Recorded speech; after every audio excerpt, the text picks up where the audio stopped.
Louvado seja Deus, santo de maravilha. Saúde a igreja com a paz do Senhor Jesus. Amém. Deus maravilhoso. Um dia meio frio, um domingo que se passou rapidamente. Os anos, os dias estão cada vez passando mais rápido e nós nem percebemos. Quando o dia amanhece, nós temos muitos planos. Chega o início da noite e dizemos, mas eu não fiz nada.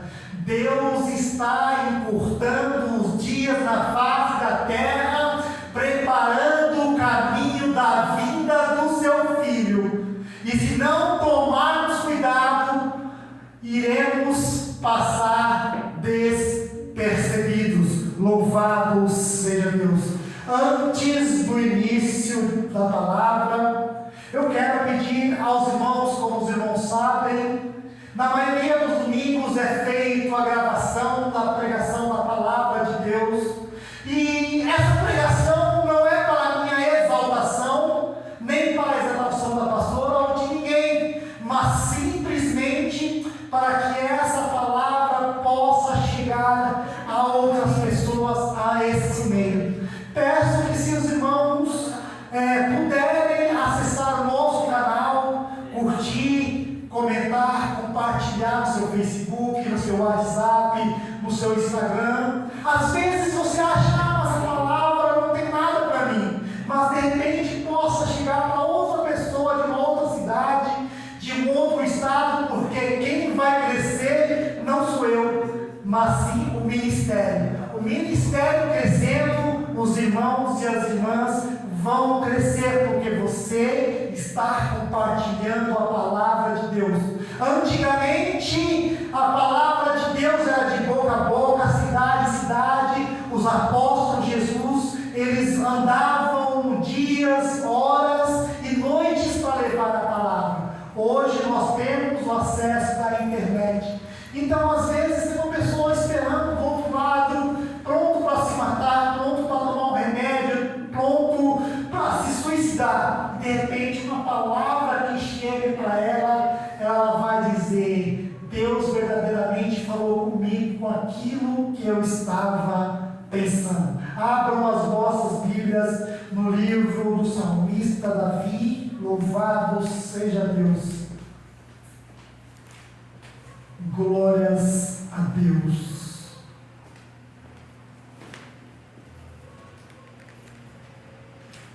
Santo de Israel. Salmos, capítulo de número 7. Louvado seja Deus.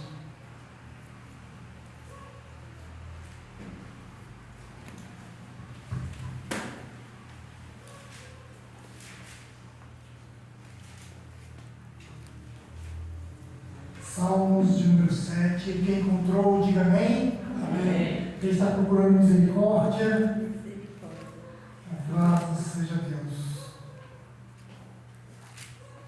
Deus é bom o tempo todo. Salmos, capítulo de número 7.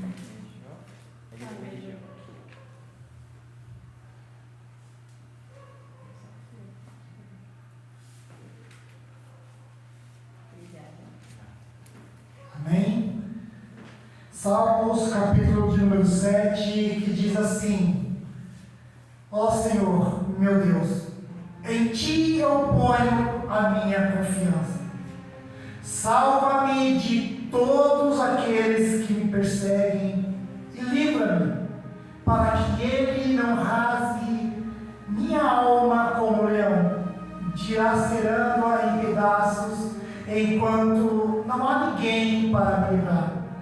O Senhor, meu Deus, se eu fiz isto, se houver iniquidade nas minhas mãos, se recompensei com mal aquele que estava em paz comigo. Sim, eu livrei aquele que sem causa é meu inimigo. Que o inimigo persiga a minha alma e a tome. Sim, que ele pisoteie a minha vida sobre a terra e coloque minha honra no pó. Levanta-te, ó Senhor, na tua ira. Eleva-te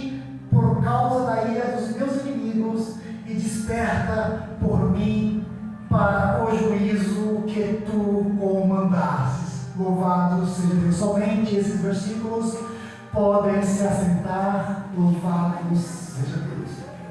Davi, ele foi um rei, ele foi um salmista, ele foi um guerreiro, mas principalmente antes de tudo isso, ele foi um pastor de ovelhas e um salmista.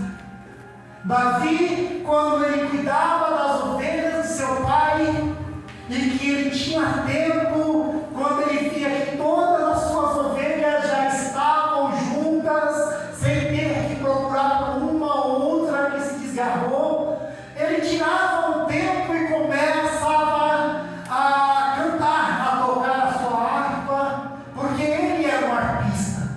Tocava a sua harpa e cantava louvores a Deus. E um dos salmos que Davi, ele começou a cantar, a escrever, foi: o Senhor é o meu pastor e nada me faltará.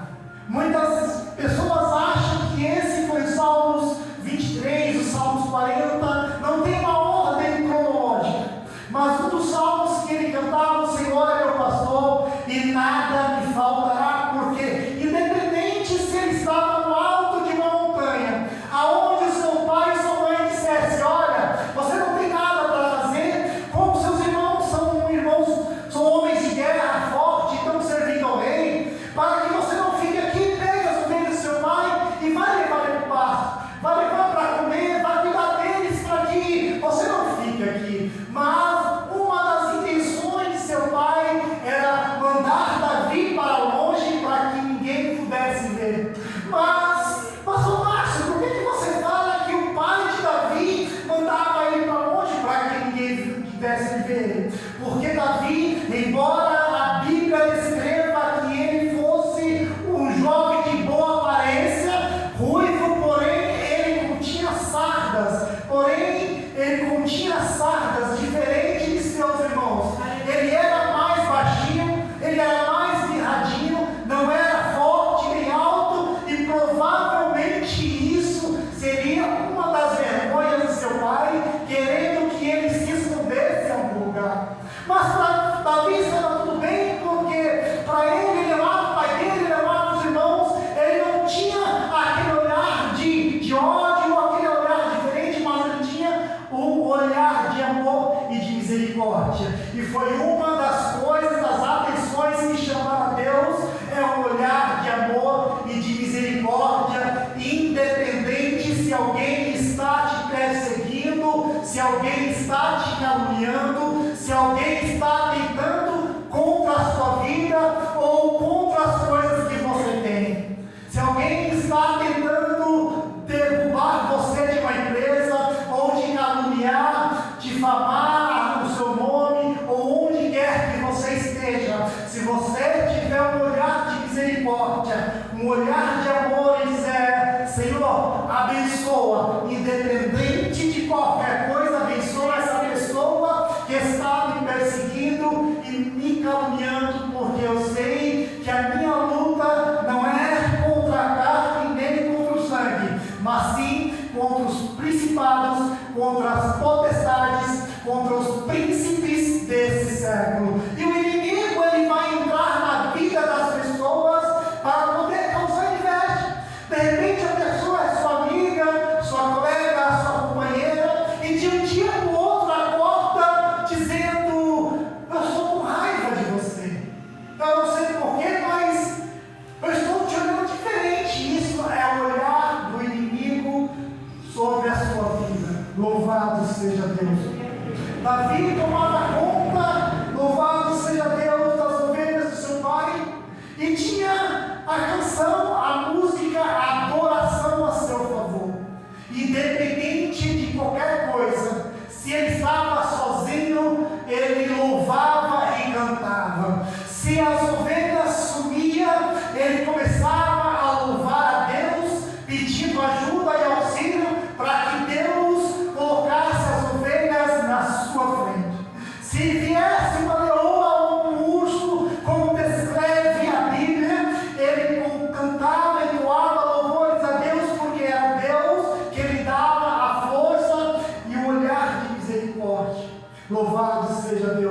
E mesmo diante de toda a situação que tem passado, Davi ainda continua, louvado seja Deus, cuidando das ovelhas. Aí chega o profeta Samuel e diz: olha, Deus mandou ungir um dos seus filhos, mas quando Deus deu essa instrução, diz: olha, pega o vaso de alabastro, pega azeite e vai.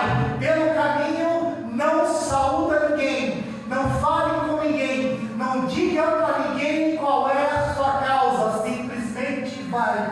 Muitas vezes Deus coloca em nosso coração um sonho, um projeto, fala conosco em nosso íntimo. Nós queremos compartilhar os nossos sonhos, os nossos projetos. Nós queremos compartilhar com as pessoas aquilo que Deus tem dito em particular, achando que as pessoas elas irão olhar da mesma maneira que nós olhamos, que nós iremos compartilhar o mesmo pensamento que estamos. Mas muitas vezes quando Deus diz: olha, eu estou te dando um sonho, estou te dando uma revelação, guarda no seu íntimo, porque irei te mostrar coisas ainda profundas. É porque Deus tem apenas contigo o sobrenatural. Quando Samuel chega na casa de Jessé e diz: olha, Deus mandou eu ungir um dos seus filhos, porque ele já não tem mais em Saul aquele mesmo amor, aquela mesma compaixão, aquele mesmo olhar que tinha antes. Porque quando Saul começou, louvado seja Deus, a reinar, Saul, ele fazia as coisas conforme Deus lhe mandava. Mas conforme Deus foi lhe dando vitória nas guerras, foi lhe aumentando o seu nome, foi lhe dando, louvado seja Deus, riquezas, o seu coração começou a crescer e ele começou a iluminar o seu nariz, ele começou a se aumentar e diminuir Deus na vida dele. E quando Deus lhe dá uma das instruções e ele não obedece aquelas instruções, louvado seja Deus, glórias a Deus, simplesmente Deus diz: eu não tenho mais Saul como rei. Louvado seja Deus. Eu disse que era Samuel, mas não é Samuel que foi, louvado seja Deus, foi Samuel que foi ungir a Davi. Louvado seja Deus. Uma das coisas que Saul ele estava tentando crescer e tomar, além de rei, além de riquezas, ele tentou fazer holocausto para Deus.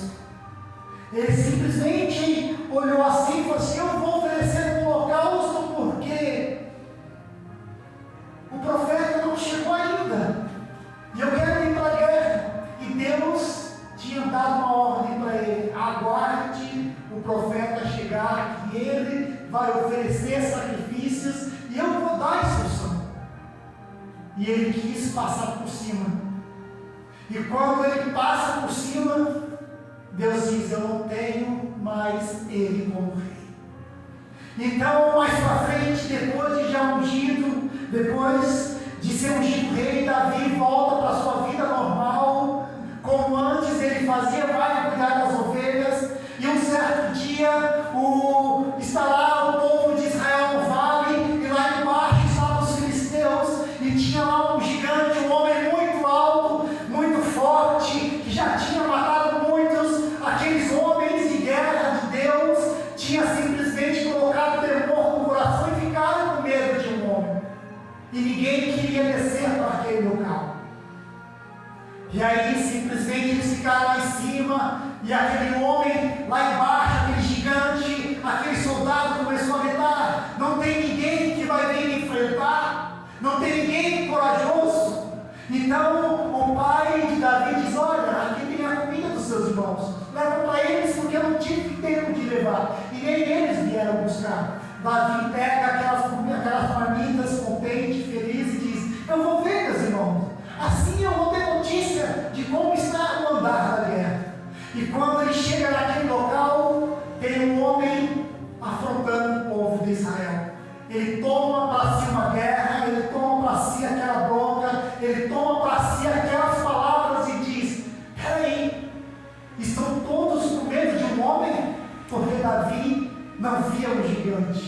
Ele simplesmente via um homem de igual a ele que poderia ser derrotado facilmente pelo poder e pela palavra de Deus.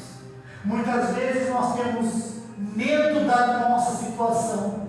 Nós temos medo de uma palavra, de uma notícia ruim dizendo: espera aí, essa notícia, como pode essa notícia ter chegado para mim? Se Deus é comigo, por que essa notícia veio? Porque eu ouvi dizer que meu nome está na lista para ser mandado embora. Por que o médico disse que eu tenho um diagnóstico de morte, sendo que eu sirvo um Deus vivo? Como é que pode o meu salário não dar por mês, sendo que eu sou um dizimista? Como é que pode, lá no interior, um familiar meu vir a falecer, sendo que é servo de Deus? Não está certo isso, Senhor. Mas Deus, Ele conhece tudo. Antes mesmo de nascermos, Ele sabe o início da nossa vida e como será o fim dela. O que vai acontecer durante essa caminhada são as escolhas que nós fazemos no nosso dia a dia. Ela pode ser fácil ou pode ser difícil. Davi chega e diz: como pode ninguém ir de contra esse homem? E manda perguntar: o que vai ser dado à pessoa que enfrentar ele e o derrotar?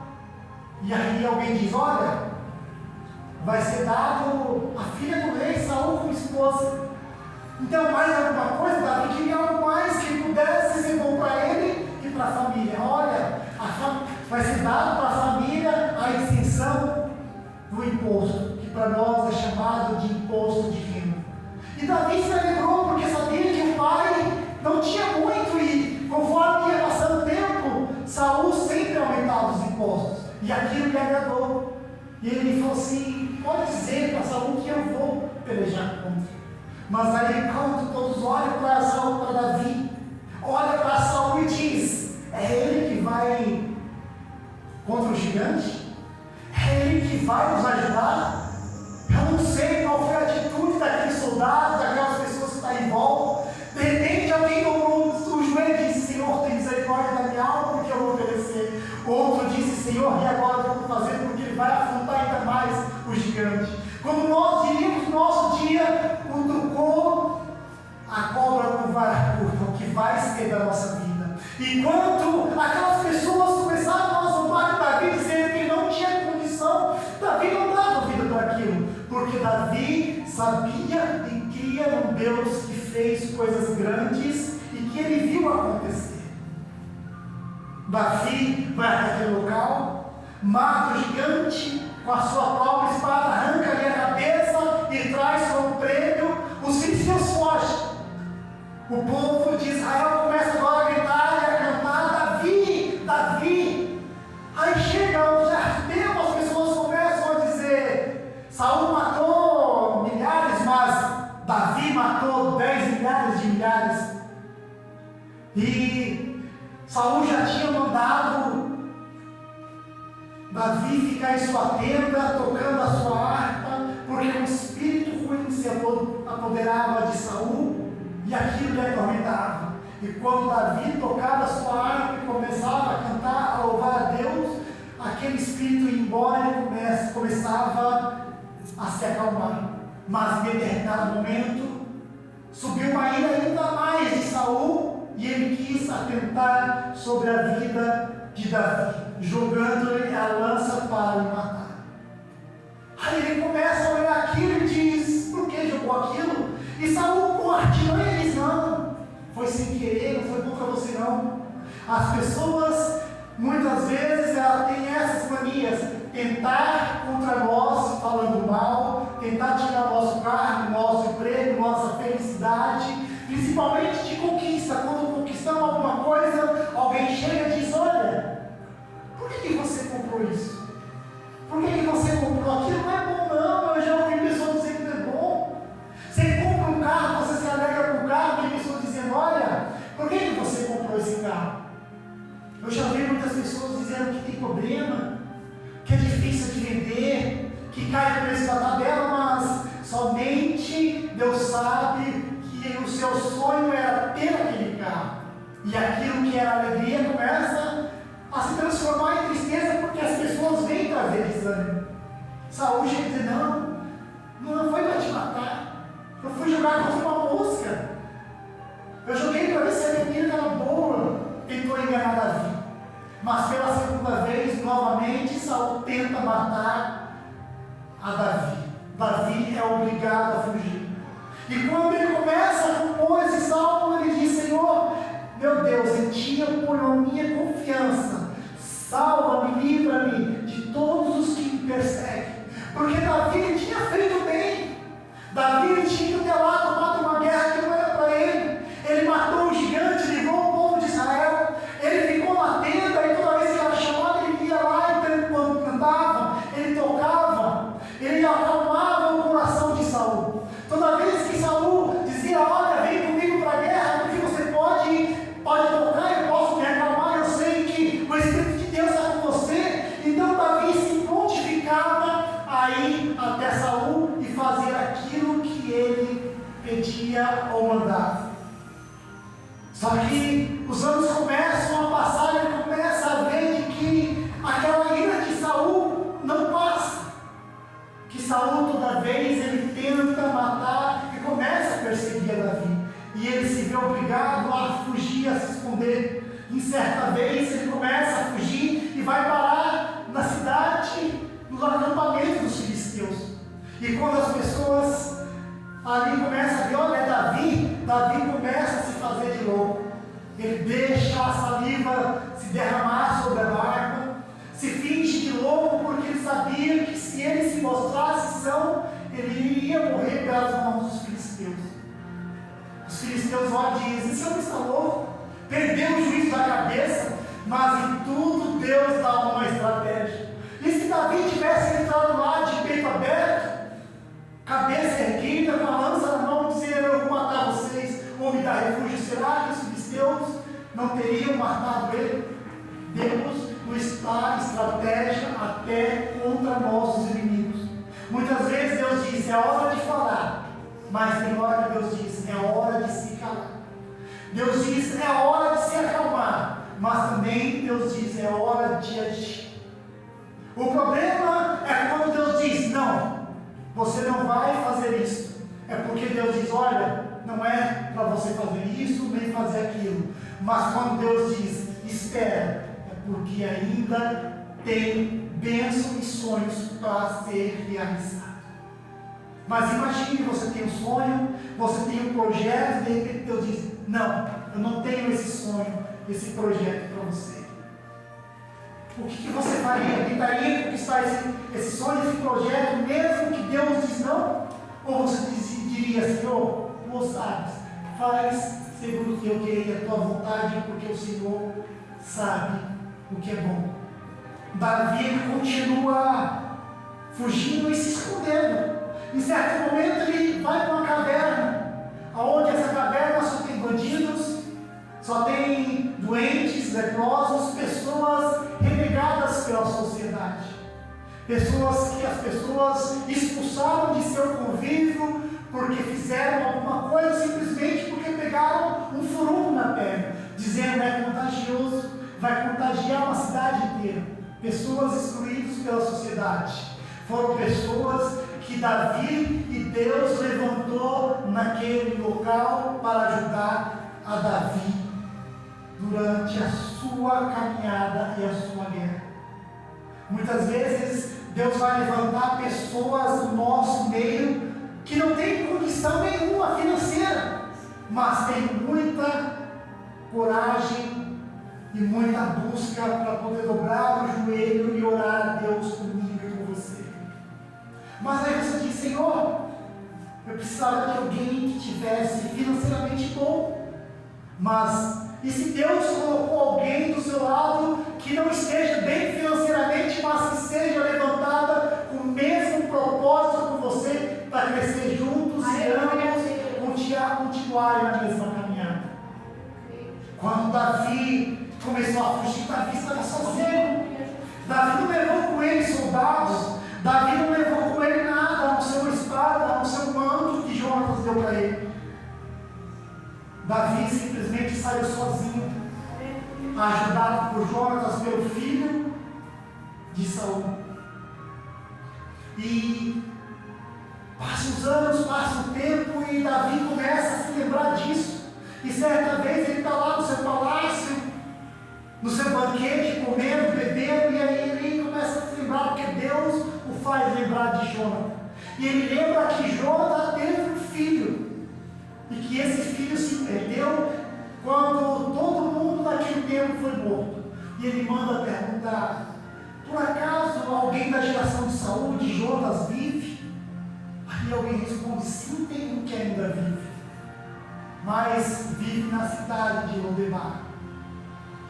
Não era mais uma criança, mas sim um homem que também foi excluído pela sociedade, porque durante a perseguição ele teve as suas pernas quebradas, não conseguia mais andar, tinha que se arrastar ou no carrinho, a qual ficava no templo ou nas portas pedindo dinheiro para outra pessoa que cuidou dele, para um outro senhor. Ou seja, Deus faz sempre alguém lembrar de mim e de você, a menos que mesmo que nós dissemos: Senhor, a pessoa está tão longe, Senhor, eu não tenho condição de fazer nada, eu não tenho condição de ter nada. Deus me envia em algum lugar e para alguém dizendo: olha, lembra daquele meu servo, lembra daquela minha serva, que antes fazia a minha vontade, que antes se dobrava no joelho, que antes orava, e que agora se encontra com pouca força, que agora não consegue nem orar, não consegue nem jejuar. Lembra, vai lá, porque tem uma palavra ainda para ser dita, para que aquela pessoa possa se levantar. Davi, ele começa a passar por muitas lutas, muitas perseguições, começa a correr de um lado para o outro, e muitas vezes achando que ele ia perecer como peregrino e fugitivo. Mas em certo momento Deus o honra como rei no lugar de Saul, dando a ele aquilo que lhe prometeu quando ele ainda era jovem. E Davi já era um homem feito, já tinha mais de 40 anos de idade quando ele foi tomar posse de um reinado, e quando Deus cumpriu na vida dele uma promessa feita quando ele ainda tinha seus 15 e 16 anos de idade. Talvez hoje eu e você estamos aqui dizendo: Senhor, quando eu era criança, quando eu era jovem, o Senhor me fez uma promessa, e essa promessa ainda não se cumpriu. Aleluia. Será que ainda, Senhor, resta um pouquinho de bênção para mim? Ou as suas bênçãos, o Senhor, já acabou? Mas as bênçãos do Senhor são ilimitadas. O Senhor sempre se lembra de um servo seu que está aflito, que está passando necessidade. Mas como que Deus vai lembrar de mim? Clame, faça que Davi clame: Senhor, na minha angústia, Senhor, lembra de mim, tem misericórdia de mim, Senhor, porque muitos são os que me perseguem e querem a minha vida. O Senhor ainda se lembra de quando você tinha condição e ajudava as outras pessoas, e hoje outras pessoas têm condição e não te ajudam. Deus se lembra disso tudo e ainda vai te colocar numa posição que você ainda vai poder financeiramente ajudar as mesmas pessoas que você ajudou, que tiveram condição e que não te ajudaram, porque Deus, Ele quer que eu e você tenhamos um olhar de amor, um olhar, aleluia, de misericórdia. Louvado seja Deus. E a palavra está em minha direita.